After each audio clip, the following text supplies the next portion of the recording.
pessoal, estamos aqui novamente, vamos à nossa segunda aula de inovação tecnológica, né? Eu gosto sempre de falar um pouquinho, antes da gente começar no conteúdo, e gosto de falar sobre grandes empresas que criaram inovação. Principalmente aquelas que usam a internet de forma inteligente, né? E que qualquer um pode criar. A internet, quem ganha dinheiro na internet é quem tem as boas ideias. Se você tem uma boa ideia, você pode ter certeza que você vai ganhar dinheiro na internet. E eu gosto de exemplificar mostrando, né? Por exemplo, o Uber. O Uber nada mais é do que um aplicativo. É a maior empresa de táxi do mundo sem ter um único táxi em sua frota. Ele simplesmente compartilha informações de pessoas que estão lá disponíveis com o seu próprio carro para te pegar de um lugar e te levar para outro. E esse mundo que era apenas de táxis, né? Não acabou com o táxi não deixou de existir, mas se criou uma nova forma de compartilhamento de automóveis de forma que atenda ao usuário. Outra empresa, o Airbnb, importantíssima essa empresa de acomodação. Quem está procurando um hotel, em vez de utilizar o hotel, você pode procurar uma acomodação, uma casa ou um apartamento de alguém que vai alugar para você. Eles têm algum imóvel, eles têm algum hotel? Não, eles não têm. Eles só compartilham informações de pessoas que estão dispostas a alugar o imóvel ou um quarto para você. Mais uma vez, foi uma empresa criada em um local com computadores só para compartilhar informação. É simples, né? A terceira empresa, que é a maior varejista do mundo, que se chama Alibaba, é uma empresa chinesa. Essa empresa não tem nenhum estoque, o estoque dela é zero. E ela é o maior marketplace do mundo. Não tem um estoque, zero, não tem um produto no seu estoque. Na aula passada até falei, né, que o presidente da Alibaba fala sempre, né, para a Alibaba crescer, eu só preciso de 2 servidores novos, enquanto para o Walmart crescer, ele precisa de 2 galpões enormes. Esse é o diferencial. A maior empresa proprietária de mídia que nós temos, quem é? O Facebook. E ele cria alguma informação, ele cria alguma mídia? De jeito nenhum. Ele utiliza de conteúdo gerado pelo usuário. Só isso que ele faz. E é a maior empresa de mídia particular do mundo. E, com isso, a gente percebe que o grande ativo dessas empresas é o quê? É a atenção do usuário. É isso que elas querem, a atenção do usuário.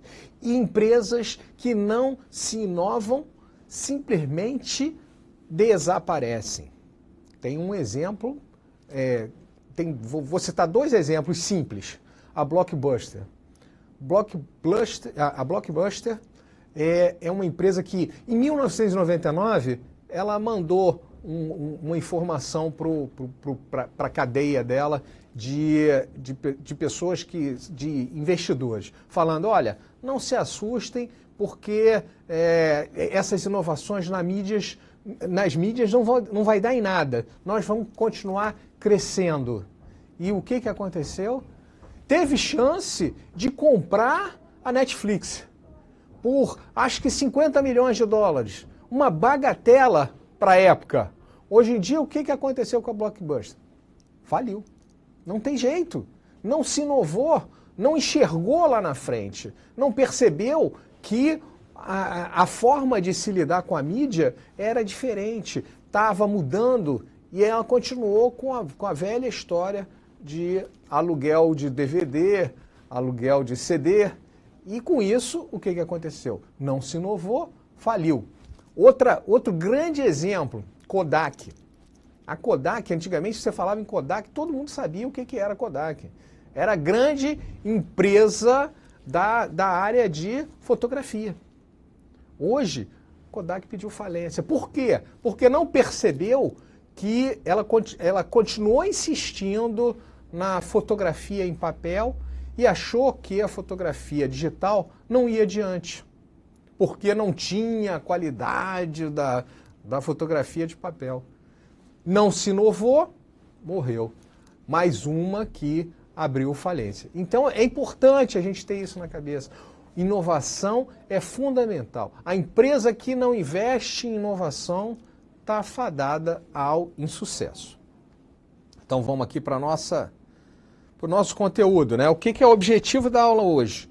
Conhecer as condições que promovem a criação da espiral do conhecimento. A gente vai falar muito disso, espiral do conhecimento, né? Identificar as fases do processo de criação do conhecimento e as suas características. Conhecer o processo de transferência do conhecimento e a busca pela inovação a partir das relações universidade-empresa. E os conceitos, né? Vamos ter o conceito da espiral do conhecimento, as fases de processo de criação do conhecimento nas empresas, né? E a busca pela inovação a partir de relações universidade-empresa. Antes de falar um pouquinho sobre a espiral do conhecimento, essa relação universidade, né, empresa, ela é muito interessante e ela é fundamental. Porque se a universidade não estiver preparando os seus pesquisadores, não estiver preparando os seus alunos para o interesse das empresas, certamente isso não vai dar em nada, né? É importante para a empresa também que ela tenha o contato com a universidade e veja se aquilo que está sendo trabalhado na universidade vai atender ela, porque senão o aluno sai para o mercado de trabalho e acontece o quê? Nada, não arruma emprego, porque não está condizente o conteúdo da universidade com o que as empresas estão buscando. Então essa relação é importantíssima e fundamental, né? Vamos voltar lá na nossa espiral do conhecimento. Lembra que a gente falou sobre socialização? Socialização, aquele momento que a gente está tendo, vai ter uma oportunidade de um conhecimento tácito. Por que espiral do conhecimento, né? Espiral do conhecimento é que dá uma ideia de continuidade, né? Isso não acaba nunca. Depois da socialização é a externalização, né? Você pegar aquele teu conhecimento tácito e externalizar ele. Pode ser através de um relatório, por exemplo. Depois, a combinação. E, de novo, a internalização. Combinação é quando você trabalha, né, combina o tácito com o tácito. Internalização é quando você entendeu aquela informação da sua forma.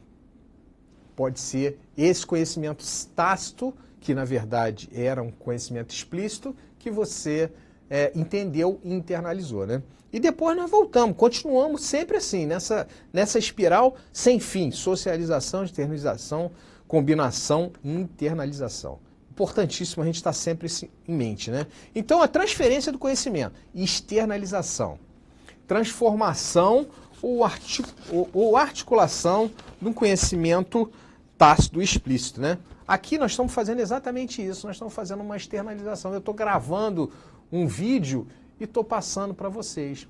Estou externalizando. Quando eu escrevo um livro, o que eu estou fazendo? Eu estou externalizando. Eu estou botando o meu conhecimento tácito, transformando ele em explícito, né? Na internalização, já é o processo inverso, né?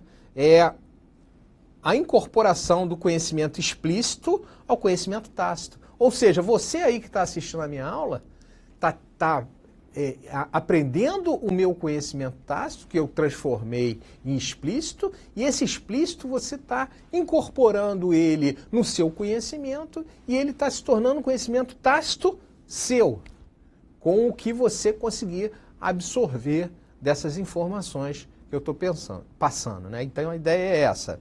A combinação, né? é o processo de interação entre conhecimentos explícitos para a geração de um novo conhecimento. Ou seja, eu fiz um relatório, passei para você e você leu esse relatório, né? Então você, através desse relatório, dessa combinação de conhecimentos explícitos, você adquiriu um conhecimento tácito, aprendeu algo novo para você. E socialização é aquilo que a gente sempre fala, né? O processo de compartilhamento de experiências, permitindo a interação entre conhecimentos tácitos.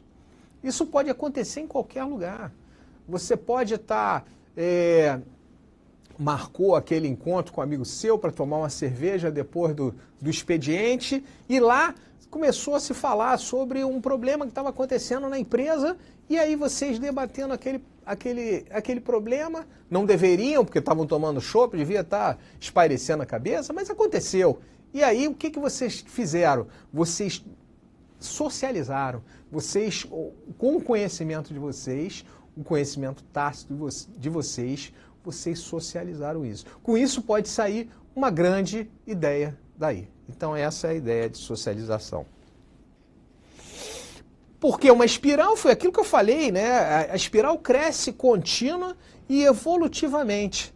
Assim também acontece com o conhecimento, que vai se desenvolvendo em espiral quando se acrescenta mais um passo em cada ciclo. Isso não acaba nunca, né? Ou seja, aquele conhecimento que nós começamos lá, tácito, que foi explicitado e depois foi socializado, aquilo ali cresceu, porque com aquele meu conhecimento, outra pessoa juntou o conhecimento dela com o meu conhecimento e isso cresceu. Por isso que isso não vai terminar nunca. Outra pessoa vai juntar o conhecimento dela lá também e isso vai continuar crescendo e isso é fundamental para as empresas. As empresas têm que investir no conhecimento tácito e, mais do que isso, no compartilhamento desse conhecimento. Isso é fundamental para as empresas. É assim que se descobre inovação. Aquela empresa que fala, não, eu estou fazendo... o verdadeiro time que está ganhando não se mexe. Pô, a minha empresa está aí, está funcionando, eu estou ganhando dinheiro, não quero me meter em coisa nova não, porque coisa nova pode não dar certo. Essa empresa está fadada ao insucesso, pode ter certeza. Agora, aquela empresa que está de olho naquele funcionário ou num grupo de funcionários que está criando uma coisa nova, pode ser um produto novo ou pode ser um processo novo para melhorar a empresa, essa empresa, se ela incentivar isso, se ela motivar para isso, pode ter certeza que ela vai ser bem sucedida. A ideia é essa. E onde está o conhecimento nas organizações? Tenho certeza que você já sabe.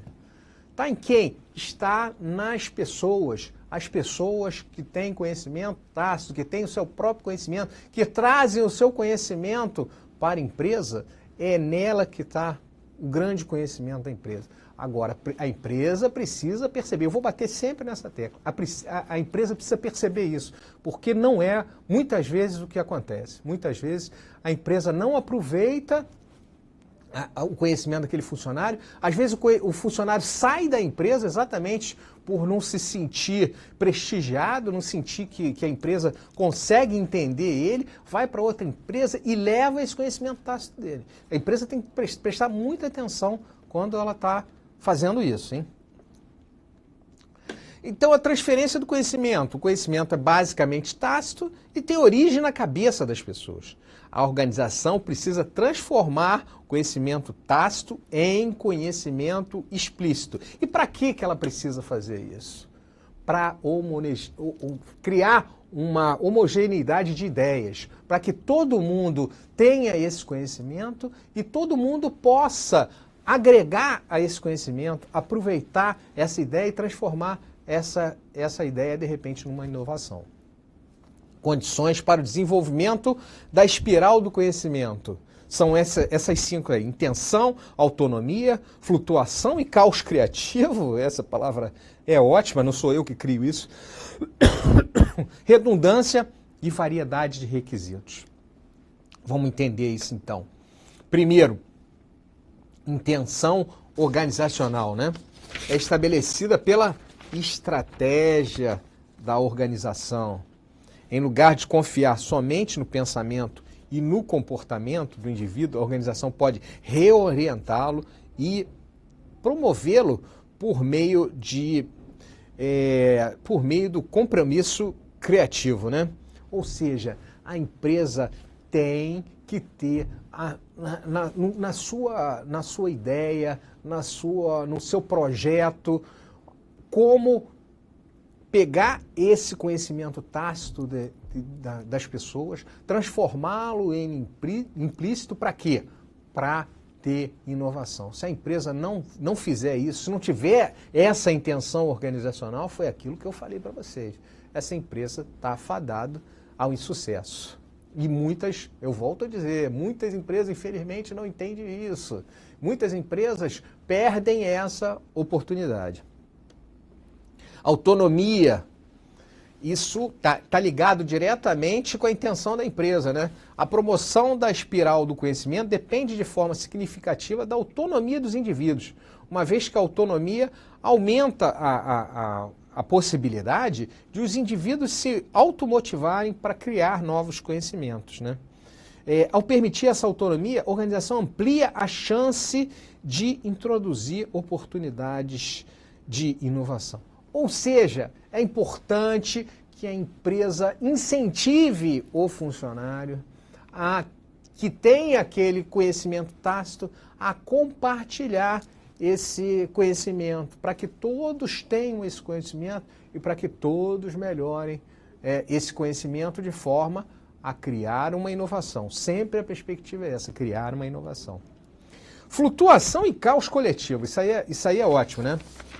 A flutuação e caos coletivo estimulam a interação entre a organização e o ambiente externo. Quando a flutuação quando essa flutuação é introduzida em uma organização, seus membros enfrentam um colapso de rotinas, hábitos ou estruturas cognitivas. Um colapso refere-se a uma interrupção do nosso estado de ser habitual e confortável. A grande ideia aqui é o seguinte: todo mundo passa por isso, passa por um momento de marasmo. A empresa não pode deixar isso acontecer. Quando a empresa percebe que ela tem um momento de marasmo, ela tem que criar um caos, tem que criar uma motivação para que esses funcionários utilizem do conhecimento tácito dele para criar uma solução. Algum problema? Vamos criar um produto novo. Então vamos criar um produto novo. Bom, mas como que a gente vai fazer isso? Vamos utilizar o conhecimento tácito de todos para criar esse produto novo. Não estávamos nem pensando sobre isso. Vamos pensar agora. Vamos criar a solução para isso. Nós temos esse poder. Nós temos o conhecimento de vocês. Vamos utilizar esse conhecimento. Então a empresa não pode parar. Volto a falar mais uma vez. A empresa que para no tempo, não se inova, ela está fadada a um insucesso. E essa flutuação e caos coletivo é exatamente esse momento que você percebe, que a gerência principal percebe que a empresa está começando a entrar no faz todo dia a mesma coisa, que isso lá na frente não vai gerar competitividade para a empresa, muito pelo contrário, vai trazer problema para a empresa. E nessa hora ela tem que atuar e fazer e gerar de alguma forma esse caos coletivo. E com isso gerar soluções, né? Redundância.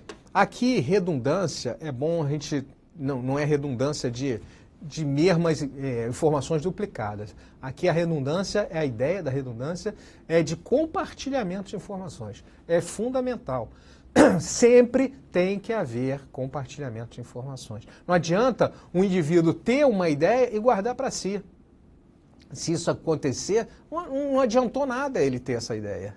Ele precisa compartilhar essa informação, né? Então, o compartilhamento de informações redundantes promove a conversão de conhecimentos tácitos, pois os indivíduos conseguem sentir o que os outros estão tentando expressar com mais facilidade e rapidez.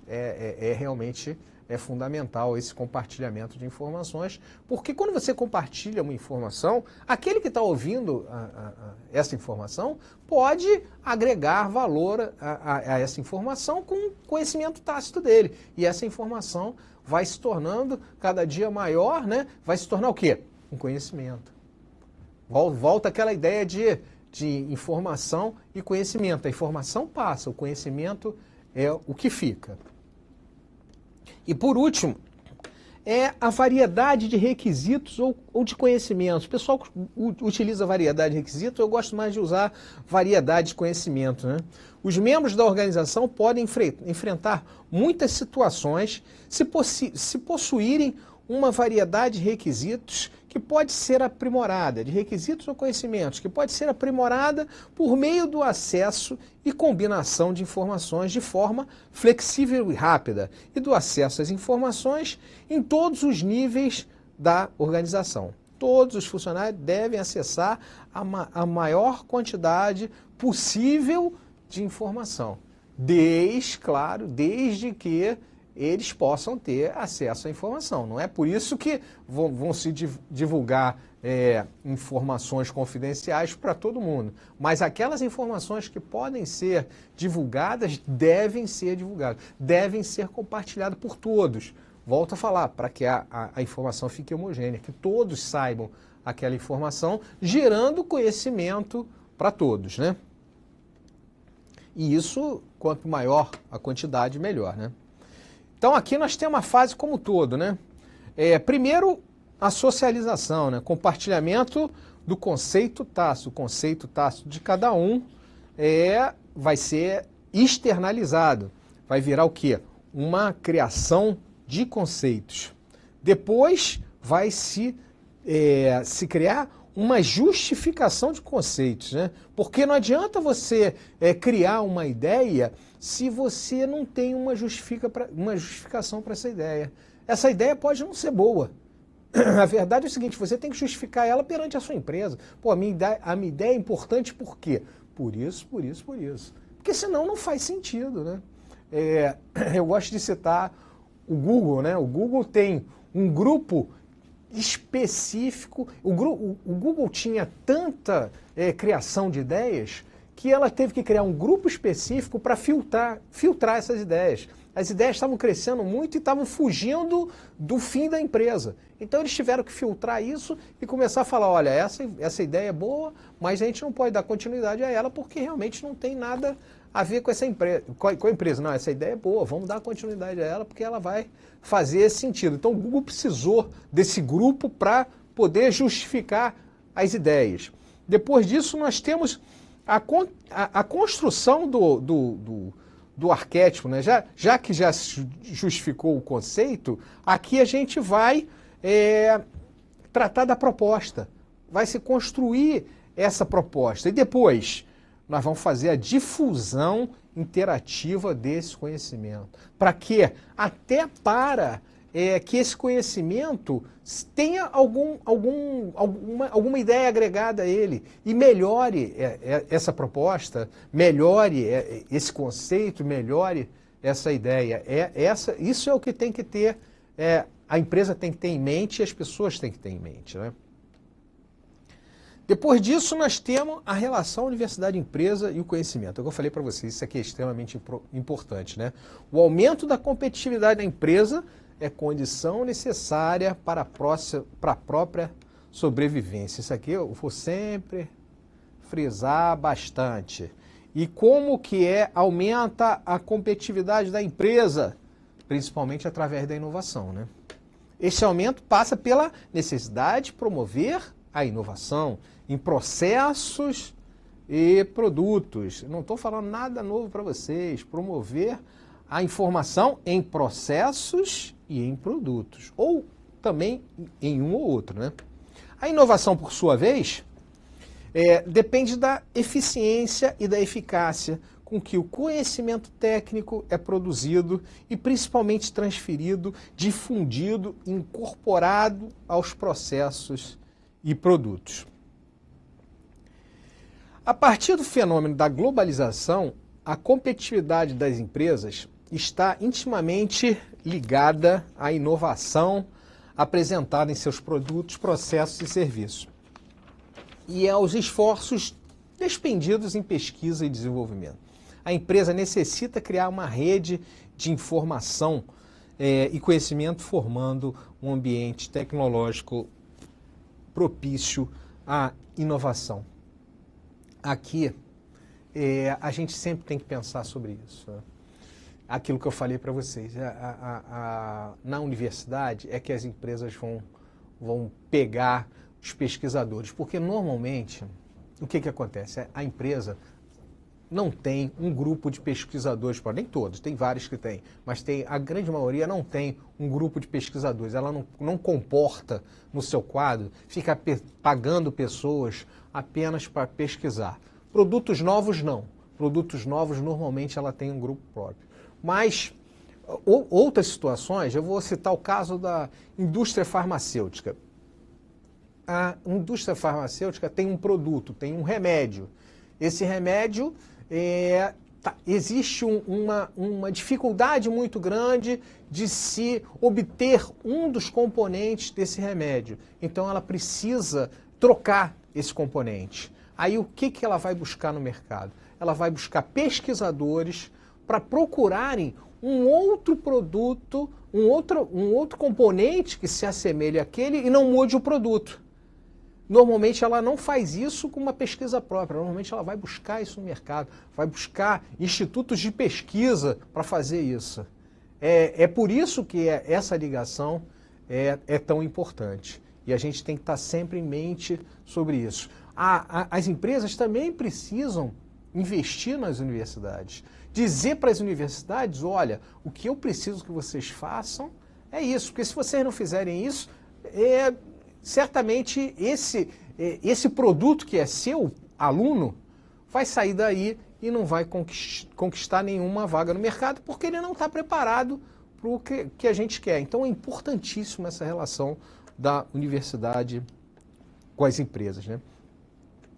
Para o desenvolvimento dessa rede, os institutos de pesquisa e as universidades se destacam potenciais aliados de tecnologia. Então, apresenta-se a oportunidade para as instituições de ensino superior, oferece formas alternativas que visem ampliar as oportunidades de cooperação universidade-empresa, de modo que possam contribuir com o meio empresarial na busca do aumento da sua competitividade com a geração de novos conhecimentos que viabilizem novos empreendimentos. Faltou só falar uma coisa aqui, o que a gente chama de hélice tríplice, porque não é só a empresa e a universidade, tem um outro componente nesse, que é o governo. O governo é fundamental. Por que o governo é fundamental? Para normatizar tudo que está sendo desenvolvido. Um exemplo claro, as empresas militares gostariam de desenvolver um soldado que não pensasse, não raciocinasse, fosse forte o suficiente para destruir outros exércitos. E aí eles queriam mexer nos genes das pessoas, nos genes do nascimento das pessoas. Isso é completamente inviável e quem normatiza isso, quem cuida disso é o governo. O governo não pode deixar que isso aconteça de forma livre. Então o governo é importantíssimo nessa ideia de procedimento de normatização. Ele precisa estar envolvido nisso e dizendo, isso pode, isso não pode. Não é por aí que você vai fazer esse tipo de coisa, né? E ele, através de leis também, com lei da informação, né, lei da inovação, com isso ele está criando novas normas, novos procedimentos que são importantes para a empresa. Além das empresas que ele tem também, a Embrapa é uma empresa importantíssima no nosso desenvolvimento agrário, né? A própria Petrobras é uma empresa super importante que ele também tem. Na área de inovação, a Petrobras é campeã, né? Nós temos aí a extração em oceanos profundos, né? em alta profundidade, né? Isso aqui é uma coisa nossa, nós temos essa tecnologia e essas empresas são fundamentais. Mas é importante a gente ter esse tripé. Universidade, empresa, importante elas estarem se entendendo, estarem conversando. E o governo vai ser o grande administrador disso tudo. Eu espero que isso tenha ficado claro, né? Todos são elementos importantes nessa relação. Nós tínhamos falado muito sobre universidade e empresa e estávamos deixando de falar sobre a importância do governo nisso. Agora, o que a gente vai ver aí? Eu sempre coloco um programinha, quer dizer, um videozinho para vocês verem e mostrarem. Isso aqui é interessante, são 2 filmes, né? O Diabo Veste Prada e Monstros S.A. Vocês vão ver exatamente aquela ideia de socialização, externalização, internalização, tudo isso nesse videozinho que nós vamos ver agora.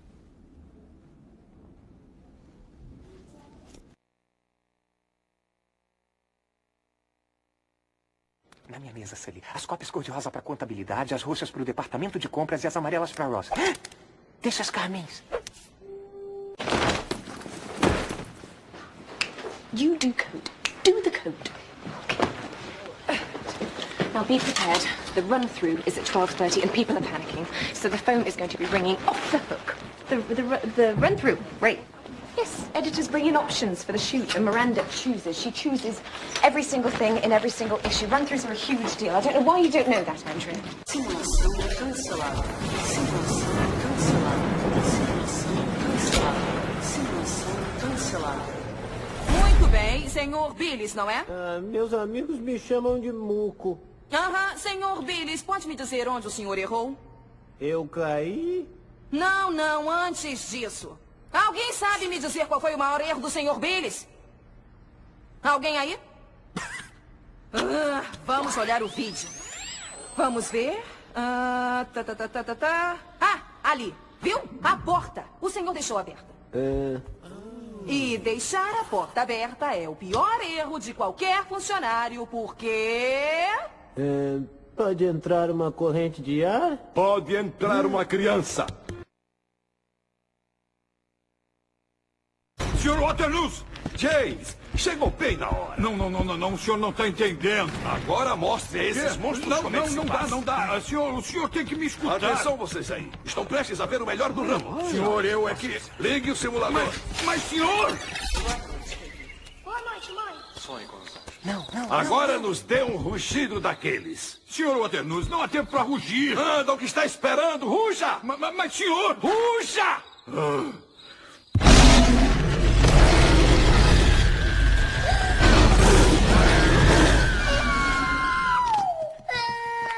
Muito bem, James. Cavalheiros, Por aqui, por espero favor. que tenham aprendido uma...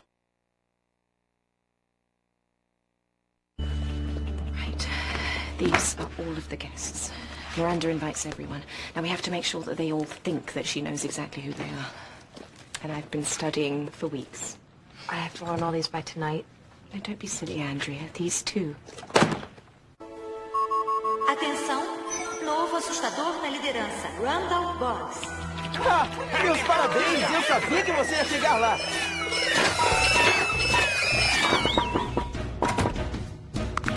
Festa do pijama. Deixe pra lá.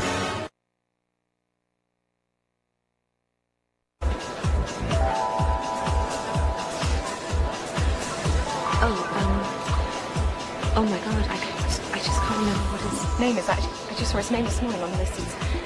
Oh, I know this. It's something to do with... Wait, he was part of the... Oh God, I know this. It's Ambassador Franklin, and that's the woman that he left his wife for, Rebecca. Rebecca. Ambassador? Miranda. Fabulous. Very kind.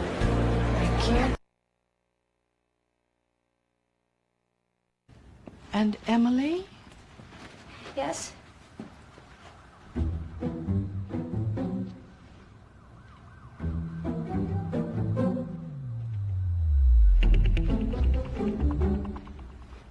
That's all.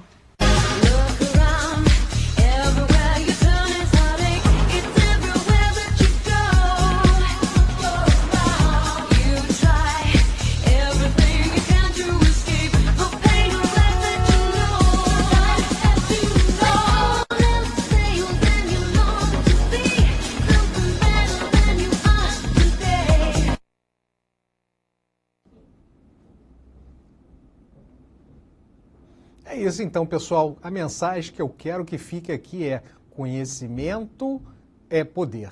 Um abraço e até a nossa próxima aula.